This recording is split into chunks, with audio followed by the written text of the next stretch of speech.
Live from News 7 KWWL, we've got you covered. This is KWWL News at 6. Now at 6, with bill payments coming up, tens of thousands of Iowans filing for unemployment in the last week alone. Governor Kim Reynolds today extending the disaster proclamation statewide, what that means for Iowans going forward. And a local small business owner doing her part to help during this pandemic. And good evening once again, everyone. I'm Ron Steele. And I'm Abby Turpin. Thank you for joining us. And our top story tonight, for the 6th day in a row, Iowa sees a double-digit increase in COVID-19 cases. Now, Governor Reynolds today in her afternoon briefing for the press announced 34 additional cases of COVID-19. That brings the state's total right now to, at least officially, 179 cases. And one of those new cases is in Blackhawk County, a Blackhawk County resident. Johnson County reporting 6 more cases, and Lynn County is now reporting 12 total cases.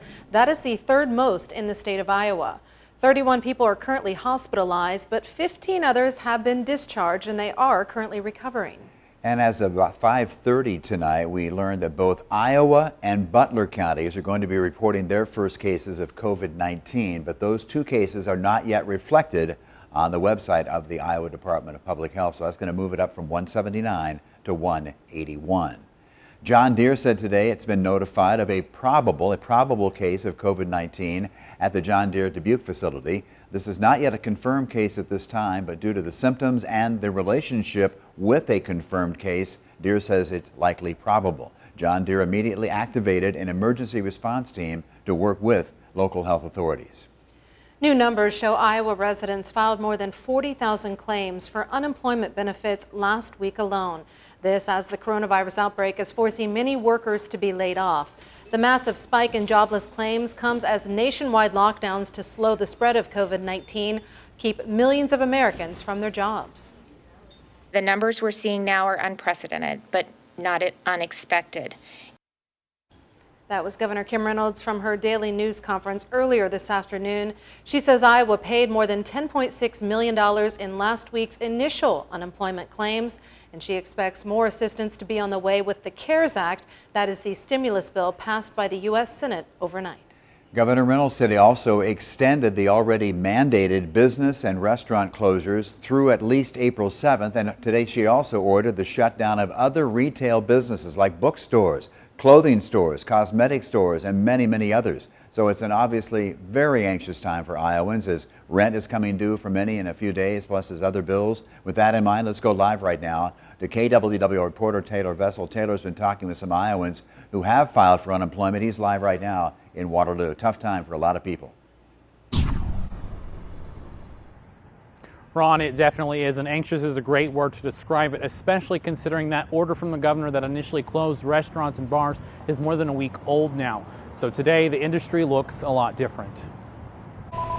This is the lunch rush for Doughy Joey's. The dining room bare as they're carry-out only due to a state mandate. They drop the axe and it's for real. Now it becomes part where, what are we going to do? Chuck Landau owns the place, but with business slowing down, many of his staff now filing for unemployment with their reduced hours. I filed right away. Employees like Eric Williams and his daughter Samantha. Shocking that it happened so suddenly.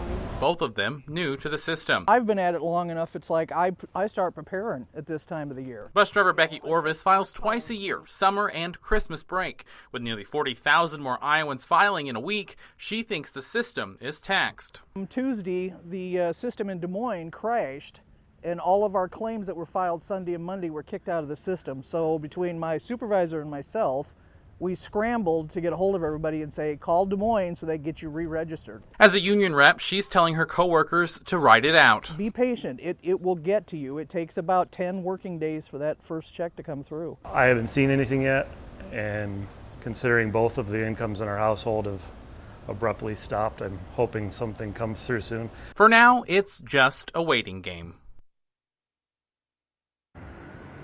The state says those COVID-19 related unemployment benefits will likely be paid out within the next 7 to 10 business days following a person's initial claim. Now, Governor Reynolds just issued that order to close restaurants and bars about a week ago, I think 8 days exactly. So there's still a few days left in that period for those folks to see their benefits. And again, those benefits will not be billed through the employers. Ron, Abby.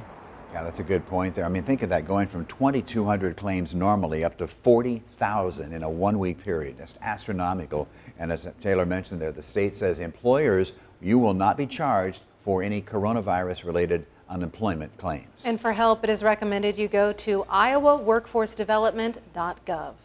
We're going to return to our coronavirus coverage in just a moment, but we do want to get a check of our weather as we take a look at some video from Waterloo earlier today. A pretty calm day out there, but definitely cloudy once again. With that in mind, let's go back to our forecast center right now to Chief Meteorologist Mark Schnackenberg. A first look at our forecast. And those clouds are going to stick around for much of the night tonight and into the day tomorrow. I know we're trying to get a little sunshine to help boost our spirits, but boy, that Mother Nature's not helping here. We've got a lot of clouds around here for tonight, tomorrow, and even in through the upcoming weekend. Temperatures at this hour are in the 40s and 50s across eastern Iowa. As for the cloud cover, again, lots of it. The wind out of the northeast running at about 5 to 10 or 15 miles per hour. The wind should be light as we head through the overnight hours. There's your cloud cover across the entire region. There are a few rain showers into southern parts of Minnesota, but those are moving to the east as we head through the overnight hours. So we've got plenty of clouds, maybe a little patch of fog here from time to time. Late tonight, temperatures will drop eventually down into the upper 30s and low 40s. Temperatures will be on the warm side Saturday, but it'll also be a bit wet. We'll talk more about that in your Storm Track 7 forecast. Mark, thanks a lot. Governor Reynolds, as we covered live again, holding her daily press conference out at Johnson at the Emergency Operations Center for the state. And the governor expanded her proclamation, closing even more businesses until at least April 7th. Non-essential retail stores will close at 10 p.m. tonight. All elective medical and dental procedures are suspended as of 5 p.m. tomorrow. Additionally, schools in Iowa are expected to stay closed until April 13th, as originally announced. These additional steps, along with those we've already taken, are equivalent to the goals of many of the shelter-in-place orders. I understand that these decisions will continue to impact the lives and livelihoods of Iowans. But the more, as I keep saying, the more we do now to mitigate the spread of the virus, the sooner that we will get through this so that life and business can get back to normal. In Blackhawk County, as we covered that briefing live as well today, we've learned that one new case, that means 5 total positive cases of COVID-19 in Blackhawk County. The latest case is that of a middle-aged adult. It is travel-related. The range age pretty wide again, but it is low down to 18. They're saying 18 to 40, not being more specific than that, though. At today's news conference, the focus was primarily on our local schools, colleges, and also Hawkeye Community College, answering one question: why have child care centers remained open while schools are now closed? But in short, the need for child care has not gone away, and with schools closed, the need is even more greater.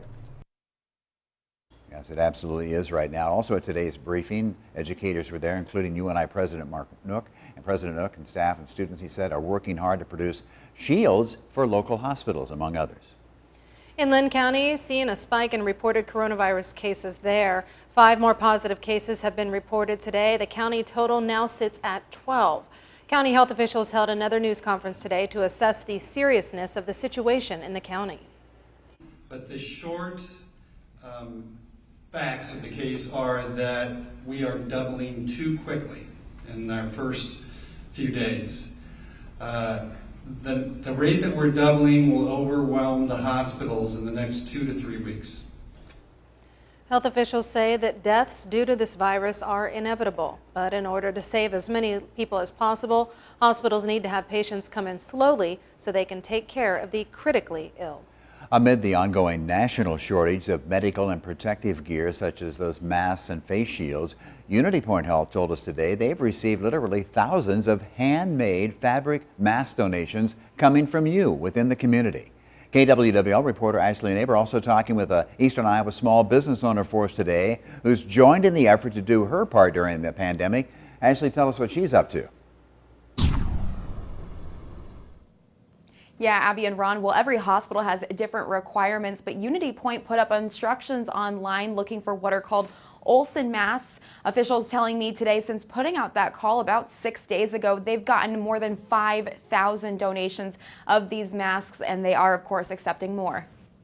In a time of a pandemic, when sales are low and products remain on the shelves, what do you do as a small business owner? Like many others, the owner of Bryn Bands, a local online accessory shop, is facing that dilemma. we are feeling the changes of other people losing their jobs during this time too. So it's kind of a weird time for all of us with sales, and I kind of felt like my hands were idle during this time. Instead of letting her hands stay idle, she felt inspired to do her part, putting her sewing skills to use after hearing about the need.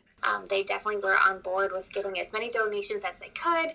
What I liked about Unity Point, though, too, is that they are providing the filters and the elastics for the masks, which in this time, elastics it's in short supply. The pouch is what's unique and allows for a filter to be inserted, hospital officials saying. And the filter that goes in there as directed will filter, goes down to the microns that are acceptable to prevent the transmission of the contagion. She's learning how to make the masks over FaceTime with her mother, who's also a Unity Point employee. I want her to be protected, and I would hate for the day when she doesn't have a mask and she feels she needs a mask. With her business on hold, she switched to mass production, getting requests from all over. I was able to send out, I think it was about 25 different masks around the nation to other people who need them too. So maybe their hospitals haven't rallied behind the mask yet, but they still want to have something to feel protected. Now, hospital officials tell me they use UV lights to sanitize these masks as you don't want to get them wet. Now, I'll have a link to that instructional guide that Unity Point set out on our website here in just a moment. Live in the Cedar Rapids newsroom, Ashley Neighbor, News 7 KWWL. Wow. Ashley, thank you very much. So many hopeful people out there. And donations can be delivered to the St. Luke's Foundation in Cedar Rapids or to Allen Hospital in Waterloo. Coming up here at 6 o'clock, a Cedar Valley teenager using his voice to spread joy to many during these tough times. But also tonight, in news, $14,000 worth of equipment stolen from an eastern Iowa mechanic, how you can help find it. This is KWWL News at 6 with Ron Steele, Abby Turpin, Storm Track 7 Chief Meteorologist Mark Schnackenberg, and Sports with Rick Coleman. We've got you covered.